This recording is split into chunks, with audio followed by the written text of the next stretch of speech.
I recently decided to go ahead and pick up Dark Souls for the first time, and I've got to say, I'm not regretting it.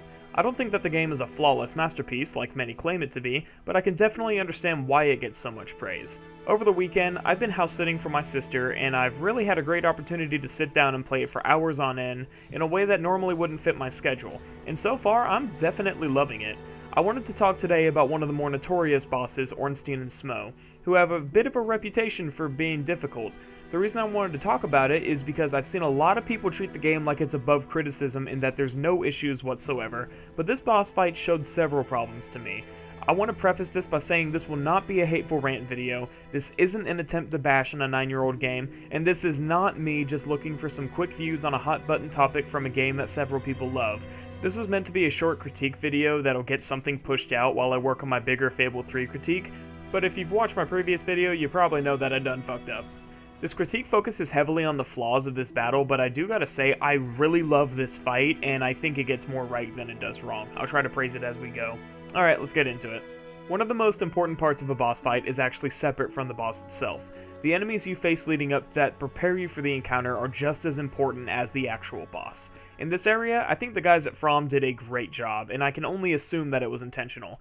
When you first arrive in Anor Londo, you'll probably run into one of these Sentinels. They're extremely slow and hard-hitting, but will also just leave you alone if you don't mess with them. These guys are a great training against Smough's moveset because they fight in a very similar way, except for a few special moves. Their shield even has a similarly sized hitbox as Smough's hammer, which can dodge projectiles.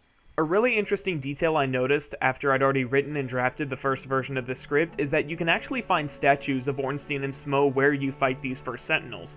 This is really cool because this is the first area you're actually going to come through whenever you make it to Anor Londo, and it's just a little bit of foreshadowing. It just helps me solidify the fact that I think they put these enemies here to help prepare you for the boss fight.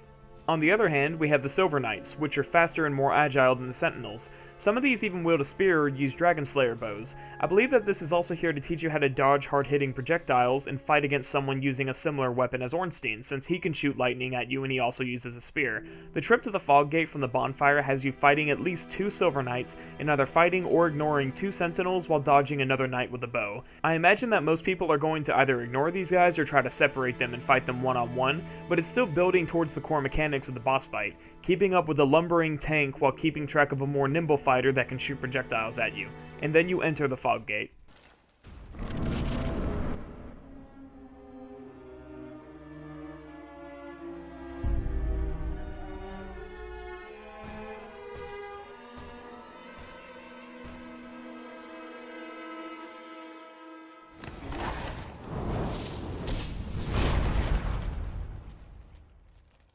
My first problem with this fight happens after entering the fog, but not the first time you do it. You're given an introduction to these two and you're probably going to get your ass kicked immediately unless you're using a magic build.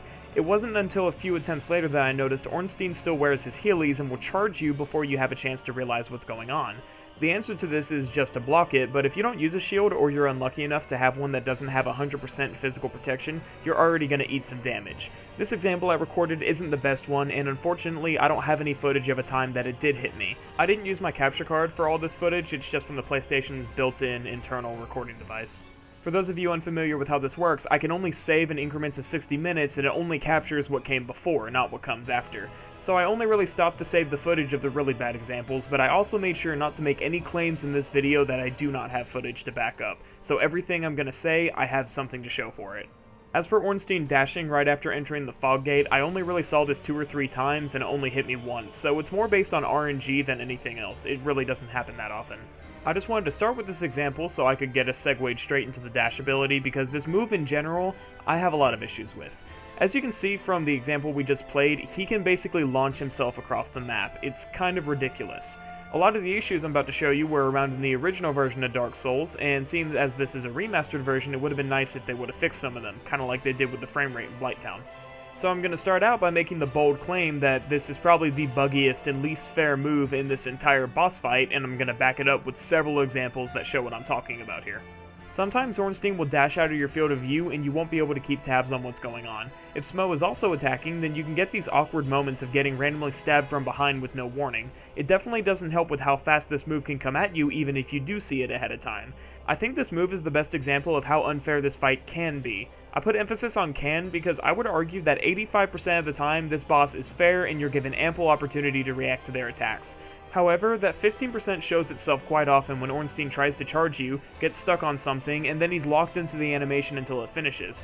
He can get stuck behind Smough where you can't see him and then land a stab on you as Smough jumps for an attack, which can run the risk of you getting hit twice. Sometimes he'll get pissed off and just stab you through a wall, but this isn't really something on the boss itself. This happens with almost every enemy in the game. It's just, look at this, man, it's ridiculous. Thankfully, this stab did like a minuscule amount of health, but this one over here didn't.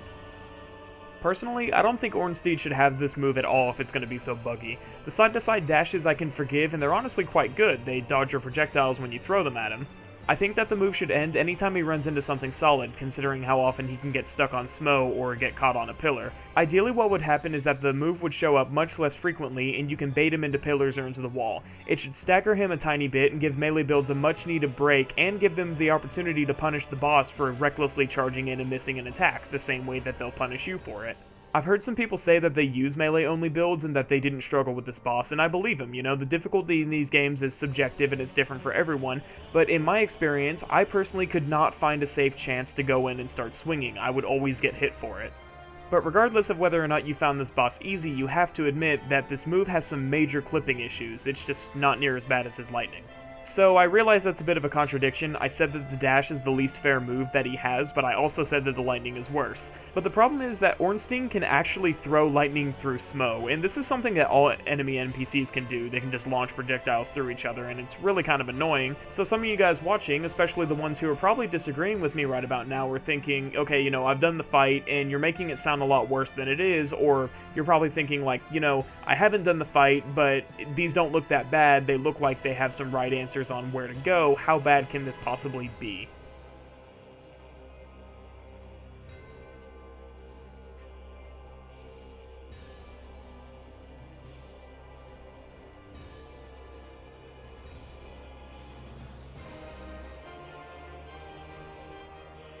So I just want to start out by saying that this clip is a tie with another one that I'll show a little bit later as to what is my favorite bullshit moment in this fight.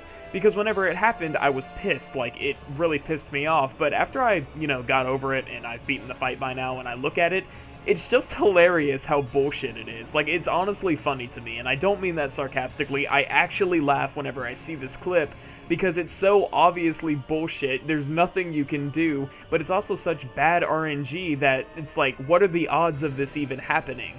But as far as how it relates to this video, it's my favorite clip because it literally took everything, like every problem I thought I was having with the boss, and it threw it all at me all at once. It's like every example I've made so far, it's like, here you go, here's the shit sandwich, you know, it's wonderful. Anyways, this caps off the Ornstein specific part. I don't have any examples more egregious than this, so we can go ahead and move on to the combination of Ornstein and Smough's moves overlapping in what feels like unfair ways. But before we can move on there's something I need to address first. You're probably noticing by this point in the video that I'm making a lot of stupid mistakes in this footage, and you're right, considering that these are clips of times that I lost to the boss. You know, I was still learning. I think this fight is really tough, even on a mental level, because you have to memorize and learn the patterns of two different opponents at the same time while you're dealing with some of these bigger issues. But the problem is, if you start to focus on these bigger issues, then you're going to miss out on the learning of their actual tales and how things are supposed to function. So as you watch the footage, you are going to see me make a lot of stupid mistakes. You're going to see a lot of poorly timed dodges, a lot of poorly timed fireballs, and a lot of poorly timed heals. And you know, the pressure was on. I was still trying to learn the boss fight. But the reason I say all this is because I don't think that any of the mistakes I made as the player are a valid criticism against the boss. There's really no criticism if you dodge poorly and you get hit, unless there's like a stupid hitbox or something like that, and I haven't seen very many of those in this fight. And the biggest reason that I'm saying this before the next section is because almost all of these moves have really good telegraphs, and they're really easy to dodge if you see them coming, but it's the combination of the way they overlap that becomes a little bit unfair at times.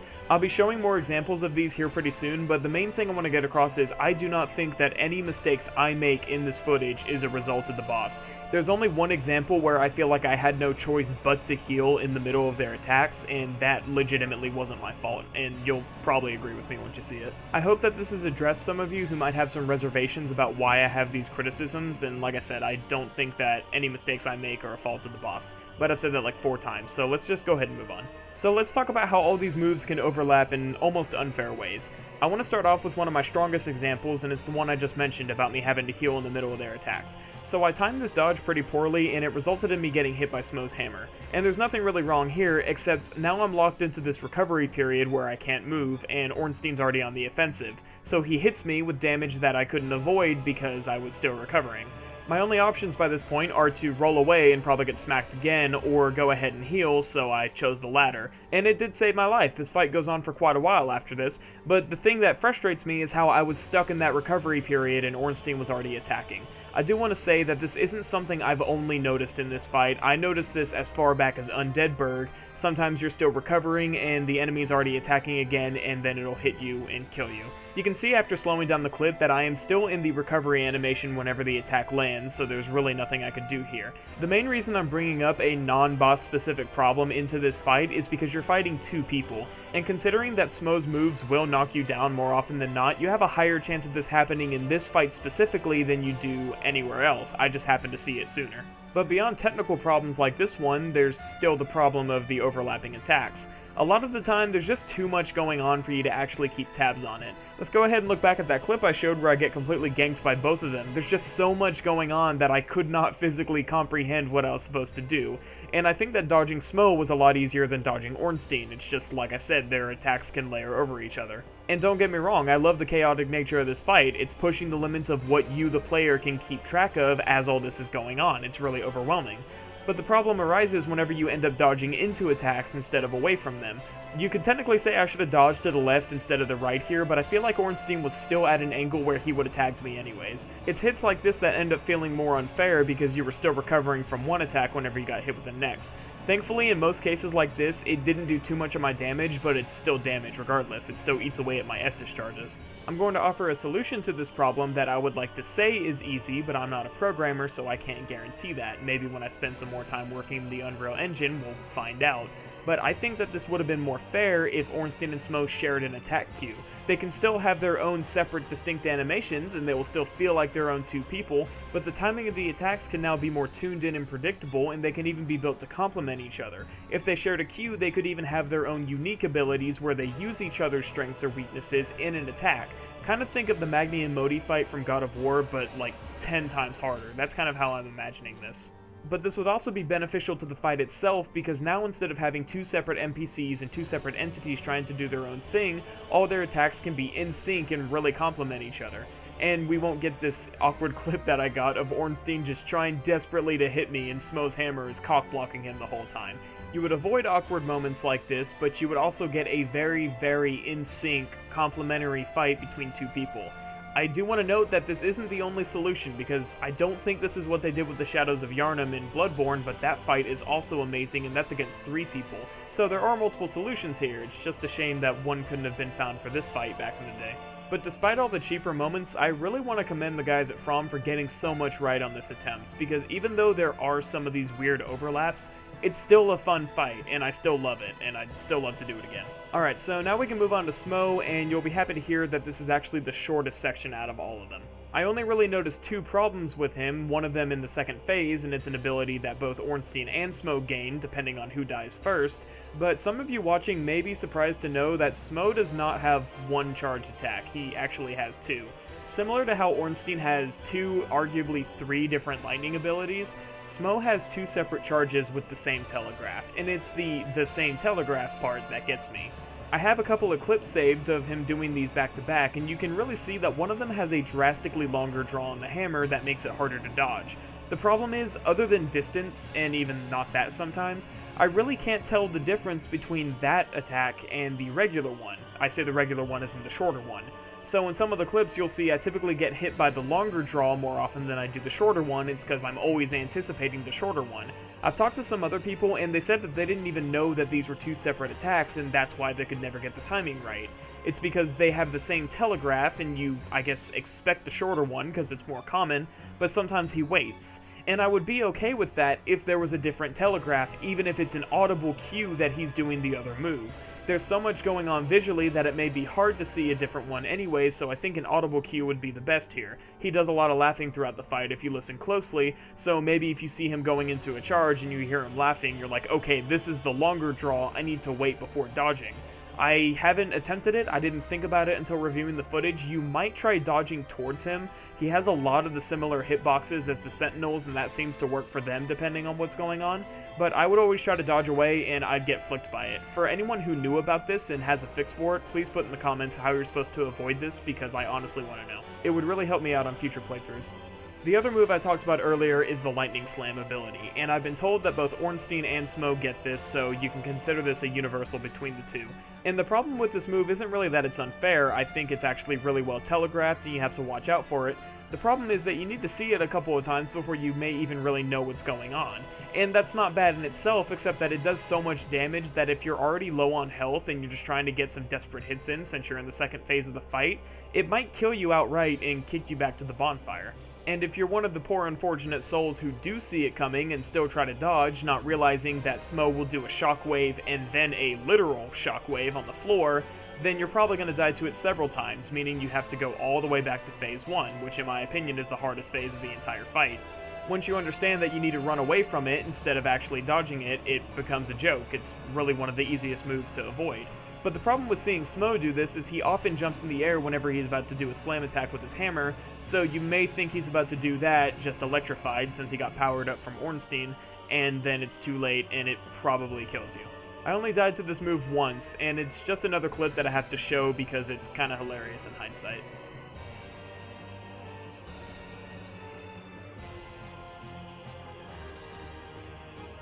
This kind of feeds back into the problem with being stuck in a recovery animation, but other than that, I just think it's hilarious that he just so happened to push me all the way into a corner and there's nowhere I could go. Other than these two problems, and one of them arguably isn't really a problem since it's just a new move you need to learn, I think Smough is probably the most balanced out of all of them. I didn't notice any bad hitboxes on him, and once I figured out that you can fight him practically the same way you fight the Sentinels, which I had ironically been grinding out to level up my Pyromancy Flame, then this fight actually becomes really enjoyable if you have him in the second phase. I'm not sure if Ornstein has more problems than Smough in the second phase since I didn't see it and I can't really go back and fight him again without starting a new playthrough, but I can imagine that he's equally as balanced whenever he's by himself. It's just the combination of them that can feel cheap. So here we are almost 20 minutes in, and this feels like a pretty short list, right? I managed to talk about it for damn near 20 minutes, but the list itself is short. And the problem isn't really the problems themselves as much as it is how they fit into the fight. It's okay if Smough has two charges and one of them basically is a little bit hard to dodge. It's okay if Ornstein can glide across the map and stab you in the back. But whenever you add both of these at the same time, it's like a death by 1,000 cuts. And like I said, 85% of the time I think this boss is completely fair, but that 15% of the time shows itself quite a bit. I think that Ornstein by himself would be a pushover, and Smough by himself is a pushover. So fighting them solo would only have one boss with 2 to 3 problems each, and it would be mostly acceptable, I'd say. I'm gonna go ahead and make the craziest contradiction here and say that Ornstein and Smough themselves really isn't the problem, it's the game that they're placed in. Dark Souls 1 does not handle combat against multiple enemies very well. There's a reason that whenever you have to fight multiple groups of enemies, they die in 2 to 3 hits. They're very frail. The game does not handle this very well. It's also the reason that I think the Shadows of Yharnam fight in Bloodborne is much more successful. You're much more nimble, you can move around more, you have a more broad mood set, and above all else, you can heal in pretty much half the time. I'm not going to say that the fight is easy because difficulty in these games is subjective, and I have spoken to people who say that it is almost impossible for them to get past. I got through it on my first try because it clicked with me. But at the end of the day, it's still a difficult fight, and that's kind of the way I say this. These fights aren't hard, but they're difficult. Despite what a lot of people say, nothing in Dark Souls or any of the Soulsborne games is hard just for the sake of being hard. Typically, if there's something that's legitimately hard in these games, it's because it wasn't really put together right. Or a better way of saying it would be that it wasn't put together in a way that complements either the broader gameplay or the gameplay up until that point. As it stands, I think that Ornstein and Smough is a great fight, and I would definitely do it again.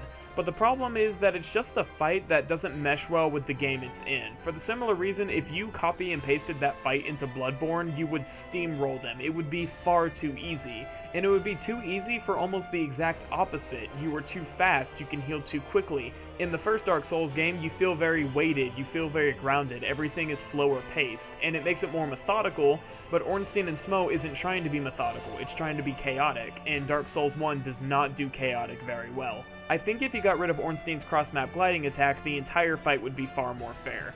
Better yet, if you would just give the player some opportunities to actually get a few hits in, specifically with melee builds, then things would be much, much better. But at the same time, if you could punish for keeping people at too far of a range, that way you can't just spam soul arrow the entire time, but it would also force the player to get in and be more aggressive, and be more chaotic, be just like how the fight wants you to be.